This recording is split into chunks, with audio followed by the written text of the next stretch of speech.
সদ এবং দদ নিয়ে আলোচনা করব। সদ আর দদও পুরোপুরি সিমিলার হরফ, শুধুমাত্র নোক্তার কারণে দদ, নোক্তা না থাকলে সদ। আমি তোমাদেরকে আরো তারপর লিখে দেখাচ্ছি। প্রথমে আমি লিখে নিব সদ। তো শব্দের শুরুতে আসলে দুঃখিত, তো সদ যখন এককভাবে আসবে অথবা সদ যদি শব্দের শেষে আসে তাহলে আমরা এভাবে লিখবো। শব্দের শুরুতে আসলে সদ লিখবো এইভাবে, তাই তো? তো আমরা এই যে রূপটা, এটা কিভাবে বের করেছি সেটা হচ্ছে, আমি সদ লিখে দেখো, আমি সদের মাথাটাকে নিয়ে নিয়েছি, সেটা হচ্ছে এই এই হচ্ছে সদের মাথা।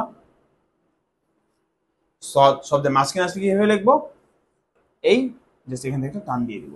এই হয়ে গেল শব্দের মাঝখানে আসলে সদ, শব্দের শুরুতে আসলে সদ এবং শব্দের শেষে আসলে সদ। তো দদটা কি হবে, সেম, কোনো পার্থক্য নেই সদ আর দদের মাঝখানে, জাস্ট শুধু ওদের নোক্তাটা পার্থক্য। আমি এই যে নোক্তা দিয়ে দিলে হয়ে যাচ্ছে দদ, এখানে নোক্তা দিলে শব্দের শুরুতে দদ, এখানে নোক্তা দিলে হয়ে যাচ্ছে শব্দের মাঝখানে দদ। তো সদ দদ আলোচনা শেষ।